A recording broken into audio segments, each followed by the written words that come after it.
श्री शिवाय नमस्तुभ्यम। दोस्तों, creative India में अनुश्री चैनल में आप सबका बहुत स्वागत है। दोस्तों, आज की वीडियो में अहोई अष्टमी की संपूर्ण जानकारी बताने वाली हूँ।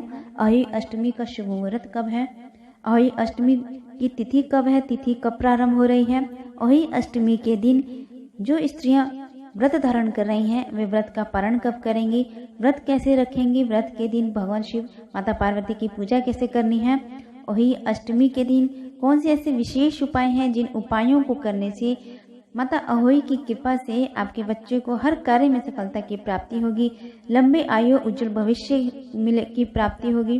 भगवान शिव माता पार्वती को कौन सी ऐसी वस्तु अर्पित करें जिस वस्तु को अर्पित करने से जिनकी संतान नहीं है उन्हें संतान सुख की प्राप्ति होती है, भगवान शिव माता पार्वती की कृपा प्राप्त होती है। साथ ही माता अहोई अष्टमी की एक कथा का भी श्रवण करेंगे। दोस्तों, इस वीडियो को आप अंत तक जरूर सुनिएगा। बहुत लाभकारी और विशेष बातें बताने वाली हूँ, बहुत लाभकारी होने वाला है आपके लिए। तो दोस्तों, शुरू करते हैं अपना वीडियो। कार्तिक मास के शुक्ल पक्ष की अष्टमी तिथि को अहोई अष्टमी का व्रत रखा जाता है। दोस्तों, इस दिन माताएं अपनी संतान की लंबी आयु के लिए, आरोग्य की प्राप्ति के लिए, उनके उज्जवल भविष्य के लिए निर्जला व्रत धारण करती हैं। तो इस साल अहोई अष्टमी का व्रत 17 अक्टूबर 2022 को रखा जाएगा और इस दिन अहोई माता की पूजा की जाती है। साथ ही महिलाएं इस दिन निर्जला व्रत धारण करती हैं। अहोई अष्टमी का व्रत को तारे देखकर तोड़ा जाता है। इस साल अहोई अष्टमी के व्रत पर कई शुभ संयोग भी बन रहे हैं। दोस्तों, तो अहोई अष्टमी के दिन यदि आप कुछ खास उपाय करते हैं संतान प्राप्ति की, पुत्र प्राप्ति के लिए जिनकी संतान नहीं है, तो इन शुभ संयोग पर यदि आप कुछ खास उपाय करते हैं या अपनी संतान की लंबी आयु के लिए, उज्जवल भविष्य के लिए आप कुछ विशेष उपाय करते हैं तो बहुत जल्दी आपकी कामना, आपकी इच्छाएं शीघ्र पूरी होती हैं। तो पहले जान लेते हैं अहोई अष्टमी के दिन बनने वाले शुभ संयोग क्या है। तो अभिजीत मुहूर्त दोपहर 12 बजे से लेकर 12:47 तक आपको एक समय मिलेगा। ये शुभ समय है, पूजा का प्राप्त हो रहा है आपको। अमृत काल का शुभ संयोग मिल रहा है आपको सुबह 2:31 तक, अक्टूबर 18 से तो सुबह 4:19 तक, जो कि 18 तक रहेगा। स्वार्थ सिद्धि योग मिल रहा है आपको सुबह 5:13 से अक्टूबर 18 तक सुबह 6:33 तक प्राप्त होगा। शिव योग मिल रहा है आपको 17 अक्टूबर सुबह से लेकर शाम तक 4:02 तक आपको प्राप्त हो रहा है। ये शुभ संयोग है। तो अहोई अष्टमी का शुभ मुहूर्त हो रहा है। अष्टमी तिथि प्रारंभ हो रही है 17 अक्टूबर सुबह 9:29 से अष्टमी तिथि का समापन होगा मंगलवार की सुबह 18 अक्टूबर 11:57 पर। और पूजा का शुभ मुहूर्त प्राप्त हो रहा है आपको शाम 6:14 से 7:28 तक। जो माताएं तारों को देखकर पारण करती हैं वो शाम के समय 6:36 पर अपना पारण कर सकती हैं तारों को देखने के बाद। और जो माताएं चंद्रमा को देखकर उनको अर्घ देने के बाद पारण करती हैं तो वे रात को 11:24 के बाद अपने व्रत का पारण कर सकती हैं। दोस्तों, बात करते हैं अहोई अष्टमी के दिन विशेष उपाय क्या करें, विशेष पूजन कैसे करें अपने बच्चे की, अपने संतान की लंबी आयु के लिए, उनके हर कार्य में सफलता के लिए, शिक्षा में सफलता के लिए, आरोग्य प्राप्ति के लिए, संतान पुत्र प्राप्ति के लिए। तो अहोई अष्टमी के दिन भगवान शिव और माता पार्वती की पूजा की जाती है पूर्ण विधि विधान के साथ। आज के दिन यदि माता पार्वती को दूध भात का भोग लगाते हैं और साथ ही शाम के समय पीपल के वृक्ष के नीचे दीपक जलाते हैं अपनी कामना बोलकर, जिस भी कामना से आप ये दीप जला रहे हैं वे कामना आपकी शीघ्र अतिशीघ्र पूर्ण होती है। अहोई अष्टमी के दिन माता पार्वती को, माता अहोई को सफेद रंग के पुष्प अर्पित किए जाते हैं। तो यदि आप संतान सुख की कामना करते हैं, संतान प्राप्ति की कामना रखते हैं तो अहोई अष्टमी के दिन माता पार्वती को सिंदूर अर्पित करें और इस उपाय को करने से संतान सुख की प्राप्ति होती है। फिर जो खाना आप बना रहे हैं उस खाना में से सबसे पहले एक हिस्सा आप गाय को खिला दें। ऐसा करने से आपके घर में जल्दी ही कोई ना कोई अच्छी खुशखबरी सुनने को मिलती है। अगर आपकी कोई संतान नहीं है तो इस दिन माता अहोई को चांदी के 9 मोती लाल धागे में पिरोकर माता अहोई को अर्पित कर देते हैं, उन्हें पहना देते हैं अपनी कामना बोलकर अपनी संतान के लिए या फिर संतान की कामना के लिए। तो आपकी मनोकामना शीघ्र अतिशीघ्र पूर्ण होती है। माता अहोई का आपको आशीर्वाद प्राप्त होता है। अहोई अष्टमी के दिन माता को श्रृंगार की सामान अर्पित करने से, श्रृंगार की वस्तुएं अर्पित करने से संतान को हर कार्य क्षेत्र में सफलता की प्राप्ति होती है। दोस्तों, अहोई अष्टमी के व्रत का इतना बड़ा महत्व होता है। अहोई अष्टमी को अहोई आठे के नाम से भी जाना जाता है। इस दिन माताएं अपने संतान की लंबी आयु के लिए निर्जला व्रत रखती हैं, पूजा के बाद तारों को देखकर और चंद्रमा को अर्घ देने के बाद ही इस व्रत को खोला जाता है। व्रत करने वाली माताएं अहोई माता से अपनी संतान की लंबी आयु के लिए, उनकी खुशहाली के लिए, आरोग्य की प्राप्ति की कामना के लिए उनसे कामना करती हैं। अहोई अष्टमी की व्रत करने से मन की हर कामना शीघ्र अतिशीघ्र पूर्ण होती है। इस दिन अहोई माता की तस्वीर के साथ सेई और सई के बच्चों के चित्र की पूजा करने का विधान है। अहोई अष्टमी के व्रत की पूजा सामग्री में जल से भरा हुआ कलश रखा जाता है, पुष्प रखे जाते हैं, धूप दीप ज्योत प्रज्वलित किए जाते हैं। माता अहोई को रोली चंदन से तिलक किया जाता है। भोग में दूध भात का भोग लगाया जाता है।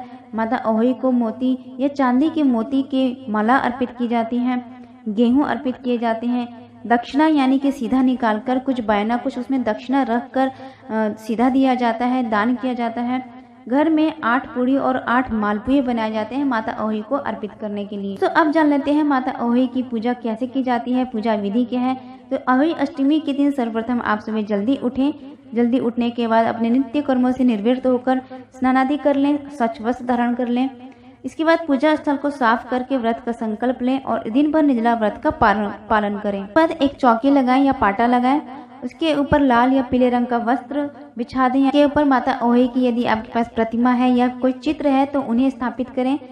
फिर कलश स्थापित करने के लिए सबसे पहले गेहूं को थोड़ा सा उस चौकी पर रख दीजिए और उसे फैला दीजिए। फिर उस पर एक पानी से भरा हुआ कलश रख दें।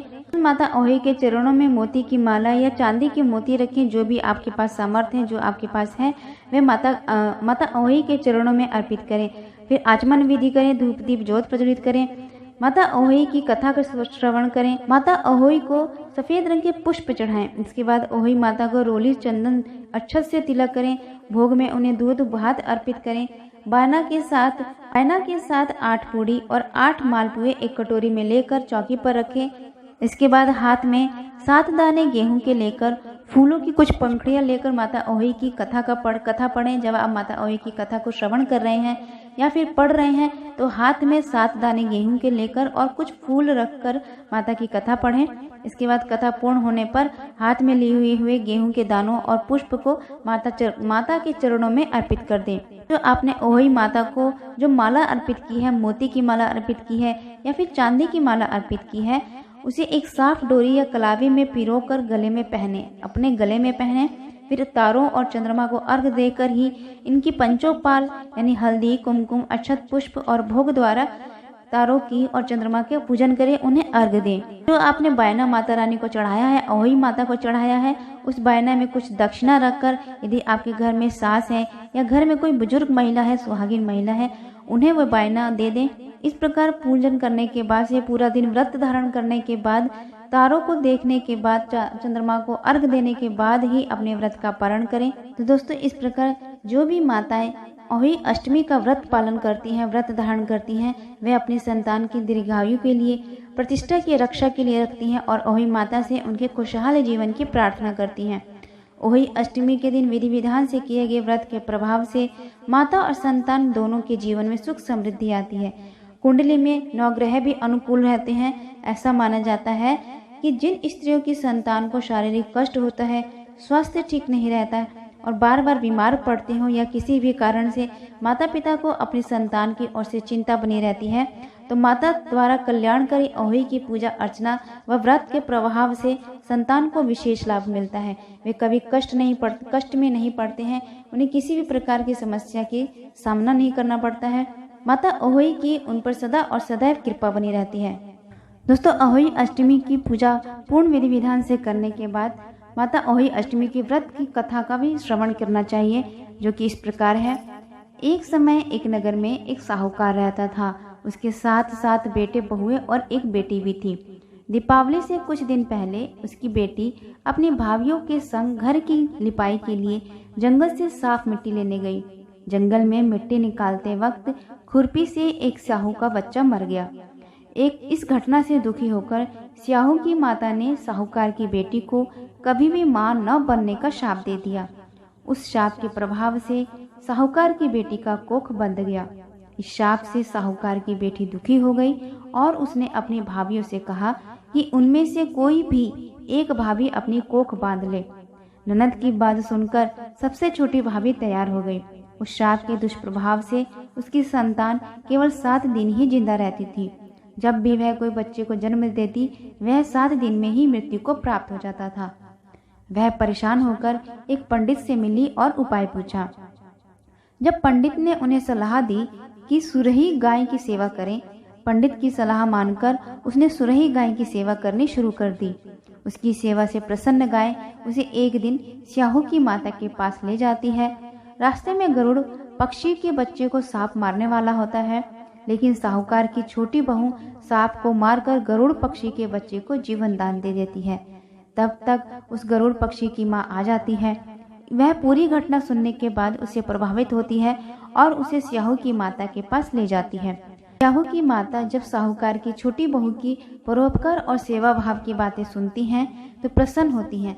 फिर उसे 7 संतान की माता होने का आशीर्वाद देती हैं। आशीर्वाद के प्रभाव से साहूकार की छोटी बहू को 7 बेटे होते हैं, जिससे उसकी 7 बहुएं होती हैं। उसका परिवार बड़ा और भरपूर हो जाता है। वह सुखी और जीवन व्यतीत करने लगता है। तो भक्तों, जिस प्रकार स्याहू के दिन फिरे, उसी प्रकार आपके भी माता ओही की कृपा से आपके भी दिन फिर जाएं, ऐसी कामना करती हूँ। तो दोस्तों, आज का वीडियो आपको कैसे लगा?